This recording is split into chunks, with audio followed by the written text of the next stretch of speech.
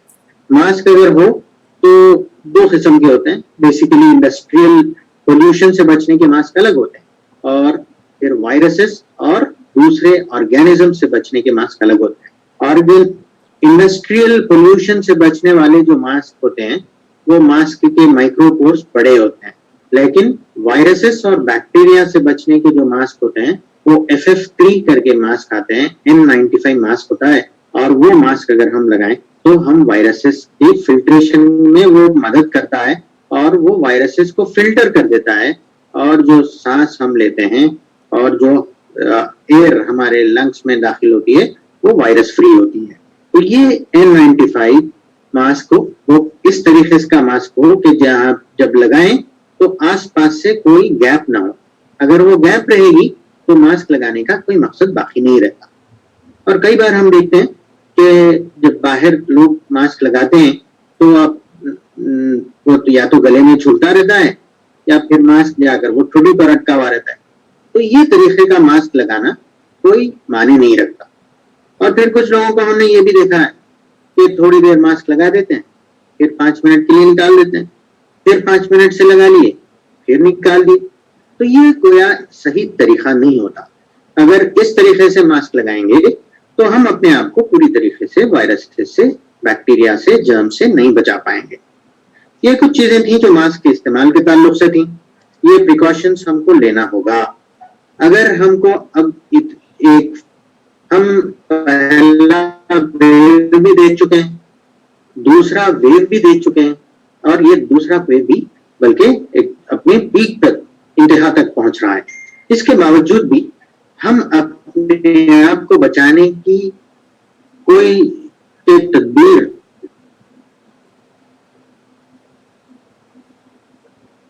ہم اختیار نہیں کرتے تو ہم بہت ہی غفلت ہمارے لیے نقصان دہ ہو سکتی ہے. کم از کم اب تو بھی ہم طے کر لیں کہ ہم اپنے آپ کو اس ویو سے, اس وائرس سے اور ایک ڈریڈ بیماری سے اپنے آپ کو بچائیں گے اور احتیاطی سارے تدابیر اختیار کریں گے. پھر آگے بڑھیں تو یہ ایسا پینڈیمک ہے جو ہر شخص کو الگ الگ معیار کے آزمائش میں ڈال رہا ہے. کچھ لوگ ہیں جو ہلکے پھلکے سمٹمس ان کو آتے ہیں اور پھر اس سے وہ باہر نکل جاتے ہیں. کچھ لوگ ایسے بھی ہوتے ہیں جن کو کوئی سمٹمس ہی نہیں آتے, وہ ایسمپٹومیٹک ہوتے ہیں اور وہ پوری طریقے سے اس وائرس سے باہر نکل جاتے ہیں. کچھ لوگ ایسے ہوتے ہیں جو تھوڑا ایڈوانس سٹیج آف ڈیزیز میں پہنچتے ہیں. کچھ لوگ تو آلموسٹ جو ہے موت کے منہ میں جاتے جاتے بچ جاتے ہیں. تو یہ جو آزمائش ہے اس کو ہم چھوٹی نہیں سمجھنا چاہیے, بلکہ اس سے بچنے کے سارے احتیاطی تدابیر کو اختیار کرنا چاہیے. Purpose less moving out of house اور ہوم, اس چیز کو ہم اوائڈ کرنا چاہیے. اگر ہم پہلے جانے کی عادت رکھتے تھے تو اس عادت کو بدلنا چاہیے. ہم اگر گھر پہ رہیں گے تو وہ سیف طریقہ ہے. Stay home and stay safe, یہ ایک بہترین پریکاشنری میجر ہے. جب تک ہم گھر سے نہ نکلیں, جب تک کہ کوئی ہمیں ضروری کام نہ ہو, پرپز لیس وانڈرنگ یا پرپز لیس گھر سے نکلنا, گھومنا پھرنا, یہ چیزوں سے ہم کو احتیاط کرنا ہوگا. ساتھ میں ایک دور تھا جب لوگ بہت ہی کثیر تعداد میں جمع ہوا کرتے تھے. وہ لارج گیدرنگز کا اب وقت نہیں رہا. کم از کم جب تک یہ پینڈیمک کنٹرول نہیں ہوتا تب تک ہمیں لارج گیدرنگز کو اوائڈ کرنا چاہیے. خصوصیت سے حیدرآباد کی شادیاں جس میں انوائٹیز کا کوئی لمٹ نہیں ہوتا, ایسے گیدرنگز کو ہم کو اوائڈ کرنا چاہیے. یہ گویا ایک معنی میں اللہ تعالیٰ کی طرف ہم کو لے جا رہا ہے, جیسا کہ آپ صلی اللہ علیہ وسلم نے ارشاد فرمایا کہ ہلکی پھلکی شادی اللہ تعالیٰ کو پسند ہے, بلکہ وہ اس میں برکت زیادہ ہوتی ہے جس میں فضول خرچ نہ ہو. تو یہ ایسے گیدرنگز, بلکہ شادی کی میں چھوٹی سی مثال دے رہا تھا, بڑے بڑے گیدرنگ سے, پولیٹیکل ہو یا پھر کوئی اور بھی گیدرنگ ہو, ایسے گیدرنگ سے اپنے آپ کو دور رکھنا خصوصیت سے پینڈیمک کے وقت بہت ہی فائدہ مند ہوتا ہے اور اپنے آپ کو بچانے میں بہت ہی کارگر ثابت ہوتا ہے. پھر ایک چیز اگر ہم غور کریں, کچھ لوگ ہوتے ہیں جن کو سردی نزلہ ہے لیکن پھر بھی ماسک نہیں پہنتے. وہ کوئی ریسپانسبل بیہیویئر نہیں ہوتا. اگر کسی کو بخار ہے, سردی ہے, اپر ریسپیریٹری ٹریکٹ انفیکشن ہے, تو وہ اپنے آپ کو اپنی ذمہ داری محسوس کرے اور اپنے آپ کو ذمہ دار محسوس کرے کہ وہ کسی اور کو یہ سردی نزلہ نہیں پہنچائیں, کسی کو پھیلائیں گے نہیں. یہ ایک سوشل ریسپانسبلٹی ہوتی ہے ایک ہیومن بینگ. اگر کسی کی طبیعت ٹھیک نہیں ہے تو وہ اس بات کا خیال رکھے کہ وہ کسی اور کو نہیں پھیلے. وہ اچھی طریقے سے ماسک لگائے اور اسی وقت گھر سے نکلے جب اس کو نکلنا بہت زیادہ ضروری ہے, ورنہ آفس میں چھٹی لگا دے یا پھر کہیں اور نہ جائے, اپنے گھر میں رہے اور دوسروں تک پھیلانے سے بچا رہے. یہ ایک سوشل ریسپانسبلٹی ہوتی ہے جس کا ہم سب کو خیال کرنا ہوگا. اور جب ہم کسی آفس میں باس ہیں اور کوئی سبارڈینیٹ یہ کہہ رہا ہے کہ میری طبیعت ٹھیک نہیں ہے, سردی ہے, بخار ہے, تو ہمیں ان کو چھٹی دے دینا چاہیے, کیونکہ اگر وہ چھٹی نہیں دیں گے تو شاید کل کے روز وہ ہم تک بھی پہنچ جائے گا اور ہم کو بھی چھٹی لگانی پڑے گی, خدا نہ خواستہ. پھر ایک بات اس وقت اگر غور کریں تو دیکھا یہ جا رہا ہے کہ جتنے لوگ کورونا سے, کووڈ سے, ایٹ لیسٹ حیدرآباد میں جو ایڈمٹ ہو رہے ہیں ہاسپٹلس میں, Gandhi medical college, Gandhi hospital, King Koti hospital, fever hospital, chest hospital میں, افسوس کی بات یہ ہے کہ وہاں پر کثرت سے اپنے ہی لوگ یعنی مسلمان پائے جاتے ہیں. اور سیویرٹی آف ڈیسیز بھی اگر دیکھی جائے تو وہ مسلم کمیونٹی میں زیادہ ہے. اگر اموات کی تعداد بھی دیکھیں تو وہ مسلم کمیونٹی میں زیادہ ہے. اس کی کیا وجہ ہے؟ اس کی وجہ یہ ہے کہ نہ تو ہم احتیاط کرتے ہیں اور نہ ٹیسٹ کروانا چاہتے ہیں. اگر کسی کو سردی, نزلہ, بخار ہو جائے اور ان کو ہم اگر یہ مشورہ دیں کہ آپ کووڈ ٹیسٹ کروا لیں تو وہ ہمیں غصے سے دیکھنے لگتے ہیں اور وہ سمجھتے ہیں کہ یہ تو کورونا کی بات کر رہا ہے, یہ تو بہت پرانی بات کر رہا ہے, یہ تو پوری طریقے سے چلے گیا, یا پھر مجھے کورونا ہو سکتا ہے, یہ ایسی مایوب اور عجیب بات کر رہا ہے. اس قسم کا ایکسپریشن ان کے چہرے پر ہوتا ہے. یہ گویا ریفیوٹ کرنا ہے, ریفیوز کرنا ہے, حقیقت سے اپنے آپ کو دور لے جانے کی کوشش کرنا ہے. نتیجہ یہ ہو رہا ہے کہ بخار آنے کے ایک ہفتے بعد, 10 دن بعد بھی لوگ ٹیسٹ نہیں کروا رہے, تب تک وائرس پوری طریقے سے باڈی میں پھیل رہا ہوتا ہے. یہ ایک صحیح طریقہ نہیں ہے. ہمیں اپنے طریقے کو بدلنا چاہیے. جب یہ پورے پینڈیمک سے پوری دنیا گزر رہی ہے, اس وقت کوئی بھی بخار, کوئی بھی سردی, نزلہ, ہم اس کو کورونا ہی لیبل کریں گے جب تک کہ وہ پروو نہ ہو کہ وہ کورونا نہیں ہے.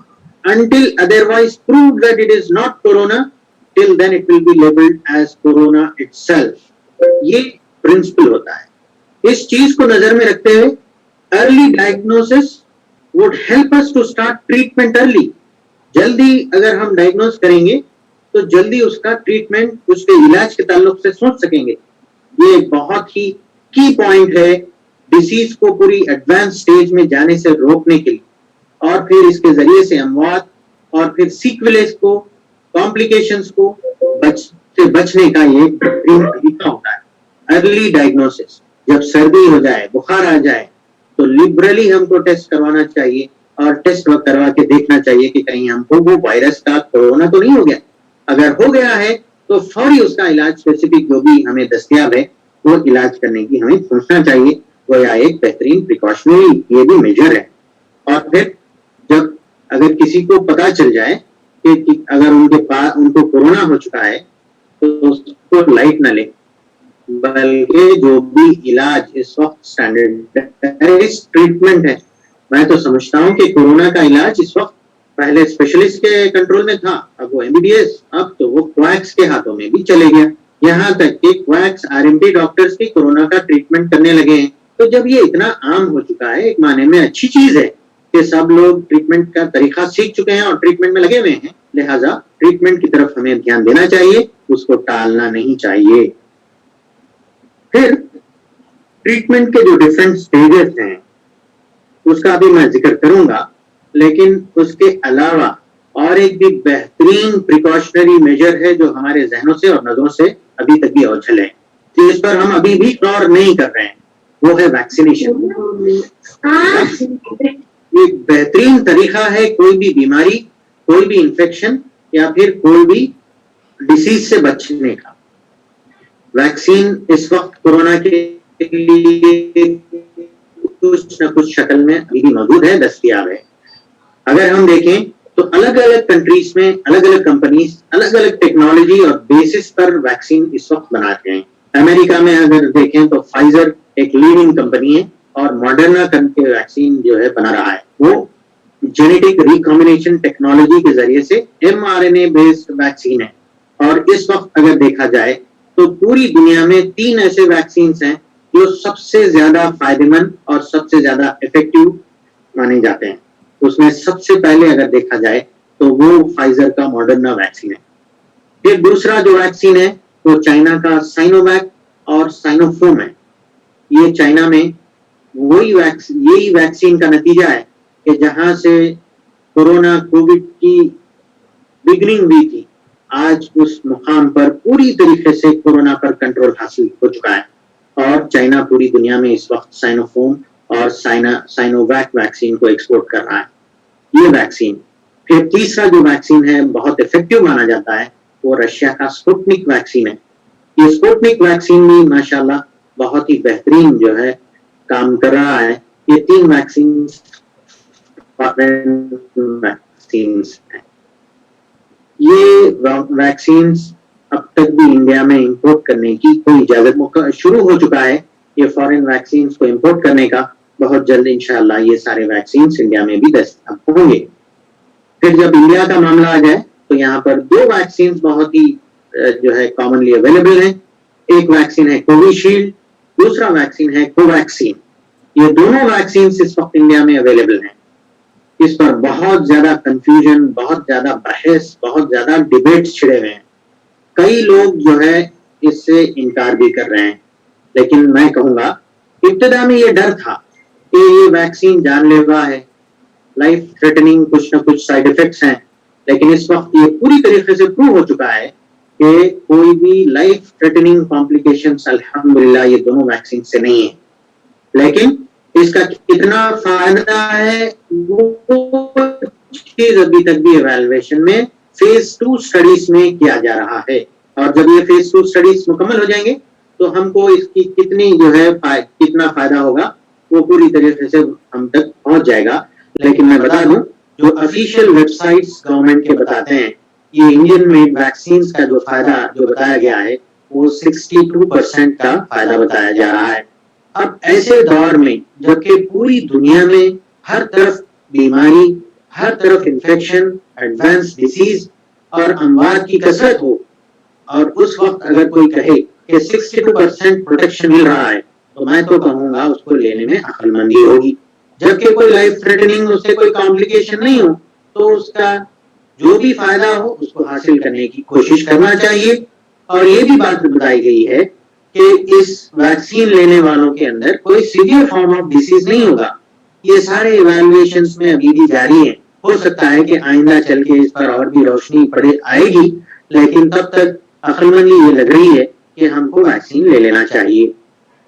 پھر جب ویکسین لے لیں تو ماسک کو نکال کر پھینک دیں یہ بالکل نہیں کرنا چاہیے، اس لیے کہ جو افیشلی کوٹڈ پروٹیکشن لیول ہے وہ 62% ہے، اور 62 اور 100 کے درمیان بہت زیادہ فرق ہے، 38%. You are still at risk of getting infection up to 38%. تو اس وقت ہم پر یہ ذمہ داری بنتی ہے کہ ویکسین لینے سے جو ہمیں پروٹیکشن مل سکتا ہے وہ لے لیں، اور ساتھ میں پریکاشنری میجرز کے ذریعے سے باقی جو گیپ ہے 38% کا، اس سے بھی ہم پروٹیکشن حاصل کرنے کی کوشش کریں. یہ دراصل میسج ہے، ہم سب کو اس پر غور کرنا چاہیے. ویکسین سے جو کامن ایفیکٹس ہوتے ہیں وہ 1-2 دن کا بخار، جاڑا، اور کچھ لوگوں کو باڈی پینز، انجیکشن سائٹ پر بہت زیادہ درد، یہ کامن سائیڈ ایفیکٹس ہوتے ہیں.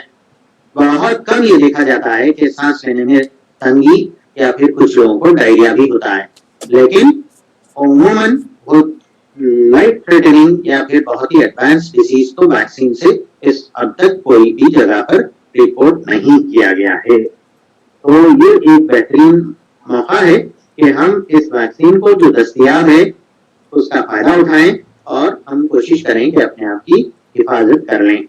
اب کیونکہ رمضان کے ماہ سے ہم گزر رہے ہیں، ویکسین اگر لیں تو 1-2 دن کے بخار اور پھر روزوں میں خلل پیدا ہو سکتا ہے. تو ہر ایک کو اپنا انڈیویجول ڈیسیشن لینا ہے کہ وہ ویکسین لے یا پھر رمضان کے بعد لے. مگر جب رمضان گزر جائے تو اس ویکسین کو سیریسلی لے کر اپنے آپ کو ویکسینیٹ کر کے اپنے آپ کو بچانے کی کوشش کرنا چاہیے. تیسرا پہلو ہے اس کا علاج. میں سمجھتا ہوں کہ I am running out of time. شاید جو وقت مجھے بتایا گیا تھا وہ وقت مکمل ہو چکا ہے. میں کوشش کروں گا کہ مختصر انداز میں یہ علاج کے تعلق سے بتا دوں کہ یہ جو کووڈ ہے وہ 2 to 3 weeks آف illness کا نام ہے. اب تک بھی الحمدللہ کوئی ایسے پیشنٹ نہیں ہیں جن کو جو ہے ایکٹیو ڈیزیز 3 weeks سے زیادہ ہو. ڈیزیز کے کچھ سیکویلے ہوتے ہیں، وہ سیکویلے پرولونگ ہو رہے ہیں، لیکن ایکٹیو فیز آف ڈیزیز اگر ہم دیکھیں تو Covid usually is a disease اور an illness of around 2 to 3 weeks. پہلے ہفتے میں جو چیز ہوتی ہے وہ عام طور پہ جیسے میں نے ذکر کیا ہے، سردی، نزلہ، ڈائریا، باڈی پینس، ایکیوٹ ابڈومن، ایسے کچھ سمپٹمس ہیں. اور اس میں جو پریڈومیننٹ ہوتا ہے وہ فیور سپائکس ہیں. فیور کے آتے جاتے رہنا، یہ چیز سب سے پہلے فرسٹ ویک میں زیادہ تر ہوتی ہے. تو اس کے لیے جو اسٹینڈرڈائز ٹریٹمنٹس ہیں وہ سمپٹمیٹک ٹریٹمنٹس اور پھر ڈاکسی، آئیورمیکٹن، ایزیترول، یہ کامنلی ٹریٹمنٹ دیا جاتا ہے. یہ ایٹیپیکل انفیکشنز کو بچانے کے لیے ڈاکسی سائکلین اور ایزیترومائسن کو دیا جاتا ہے. ایزیترومائسن کا ایک فائدہ یہ بھی ہے کہ یہ امیونو ماڈولیٹری ایفیکٹ رکھتا ہے اور اسے امیون بوسٹ ہونے کے پورے چانسز ہیں، اسی لیے دیا جاتا ہے. اس کے علاوہ کچھ سپورٹیو میڈیسن دیے جاتے ہیں. لیکن ڈے 1 آف دا illness سے بھی اپنے آپ کو آئسولیٹ کر لینا چاہیے. Isolation is a basic principle of treatment. اگر ہم آئسولیٹ کریں گے تو گویا دوسروں تک اس کو پھیلنے سے روکیں گے، اور پھر اس طریقے سے we will prove that we are responsible. We have a responsibility towards humanity. اس چیز کی ہم دلیل پیش کرنے والے ہوں گے. پھر یہ فرسٹ ویک میں ہم کو اور بھی کچھ چیزوں کو مانیٹر کرنا ہے. وہ کون سی چیز ہے؟ بلڈ شوگر لیولز کو ریگولر مانیٹر کرنا ضروری ہے، اس لیے کہ کچھ لوگوں میں کووڈ صرف رائز اور انکنٹرولڈ شوگرز کے لیول کی حیثیت سے پریزنٹ کرتا ہے، اور کووڈ وائرس جا کر پینکریاس پر اٹیک کرنے کے پورے ایویڈنسز ہیں. لہذا بلڈ شوگر لیول کو مانیٹر کرتے رہنا ہے، آکسیجن لیول کو مانیٹر کرتے رہنا ہے، اور ساتھ میں بلڈ تھینر جیسے کلیکسین انجیکشن ہوتا ہے وہ انجیکشن کو بھی لیتے رہنا چاہیے.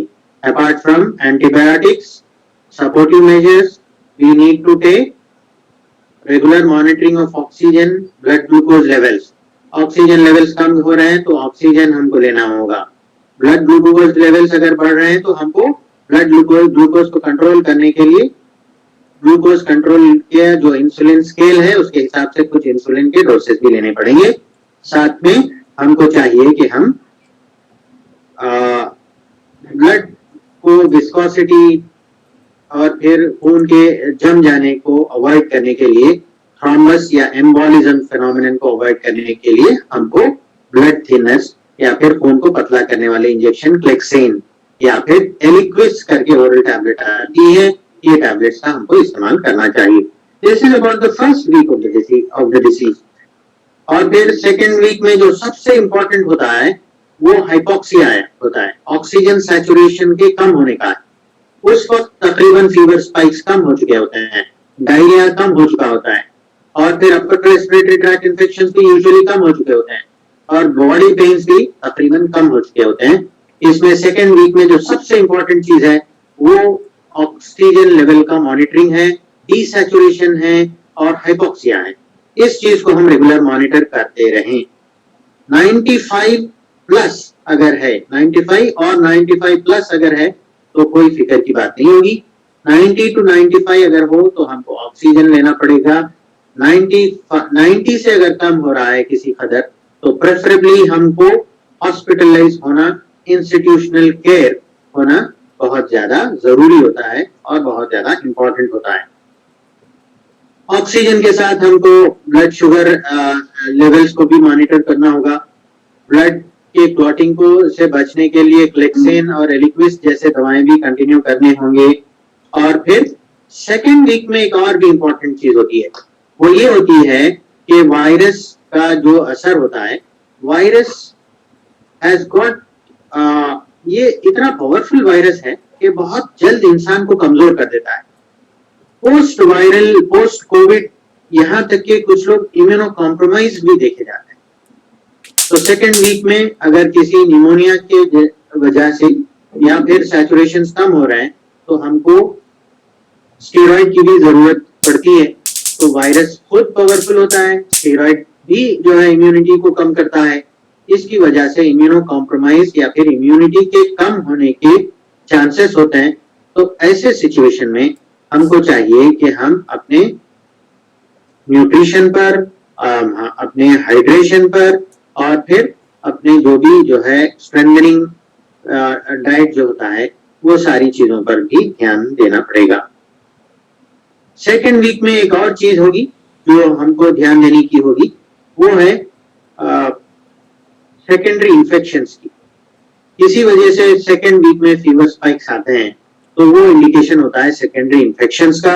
اور وہ سیکنڈری انفیکشنز کو مانیٹر کرنے کے لیے ہم کو چاہیے کہ بلڈ کلچر یا پھر جو ہے اسپوٹم اگر کسی کو آ رہا ہے, لنگ میں سیکریشنز بڑھ رہے ہیں تو ان سیکریشنز کو دور کرنے کے لیے ہم کو چاہیے کہ نیبولائزیشن لیں یا پھر ہم جو ہے میوکس کو تھن کرنے کے لیے میوکولائٹس لیں.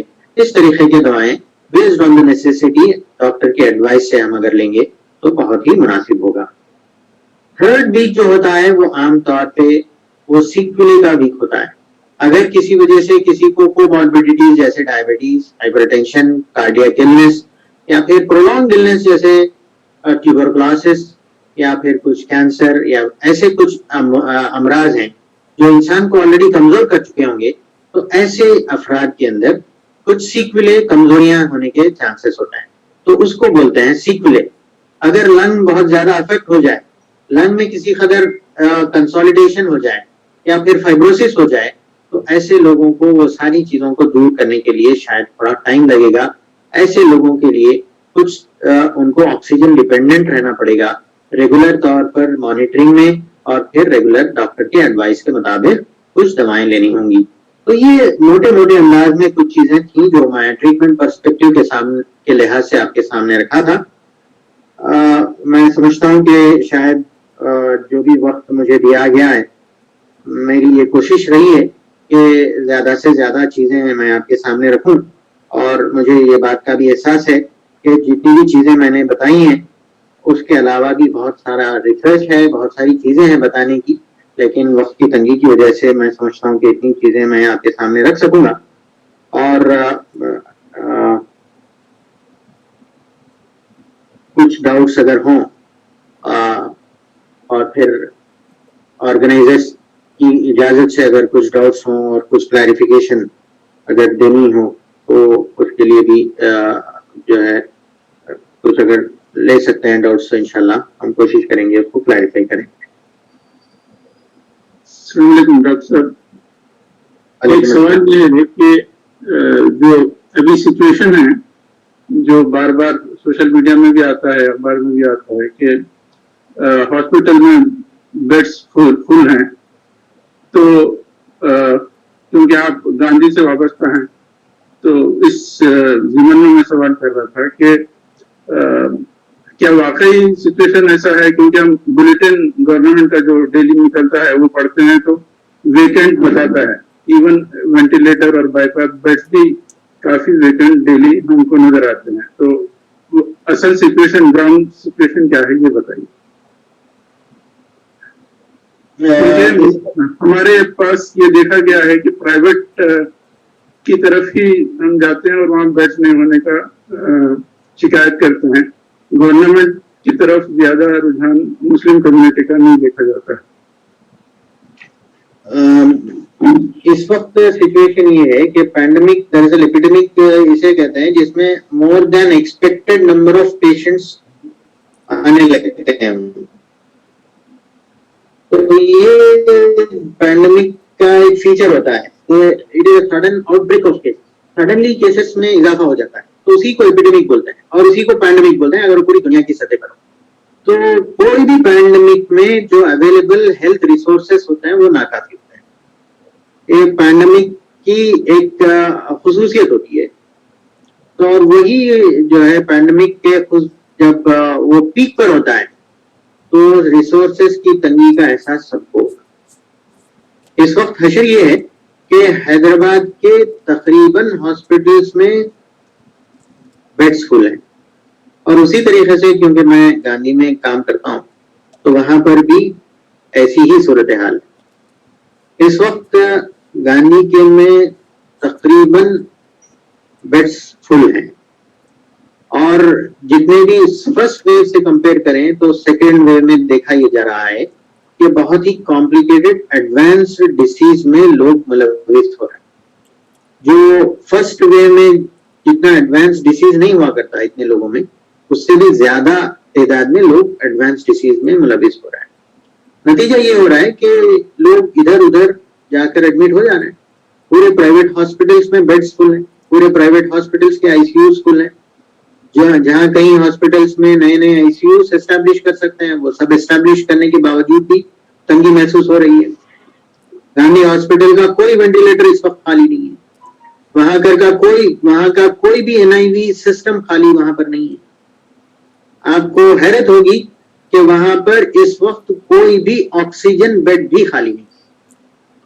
وہ تو ڈیلی جو پیشنٹس تھوڑے بہت بہتر ہوتے ہیں, ایوری ڈے ایسے پیشنٹس کو راؤنڈس میں سلیکٹ کیا جاتا ہے اور ان کو ڈسچارج کیا جاتا ہے, اور پھر اتنے ہی بیڈس خالی ہوتے ہیں اور ان بیڈس کو پھر سے فل اپ کیا جاتا ہے.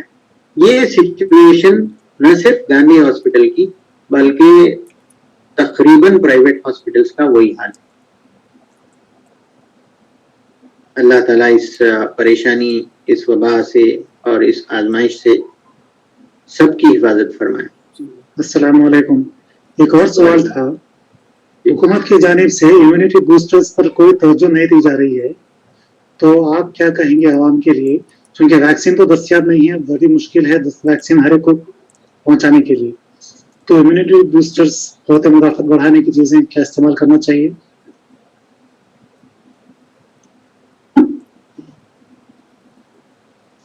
دیکھیے امیونٹی بوسٹرز کے تعلق سے ایک بڑی بحث بھی رہی ہے, اور نیوٹریشنل لیول پر میڈیسنز کی شکل میں, ہربس کی شکل میں, آلٹرنیٹیو میڈیسنز میں کئی چیزیں جو ہے بتائی گئی ہیں, اور پھر ایلوپیتھک میں وائٹامن سی کا استعمال, بی کمپلیکس کا استعمال, وائٹامن ڈی کا استعمال, زنک کا استعمال, یہ ساری چیزیں امیونٹی بوسٹرز کی طرف ہی جو ہے اشارہ کرتی ہیں.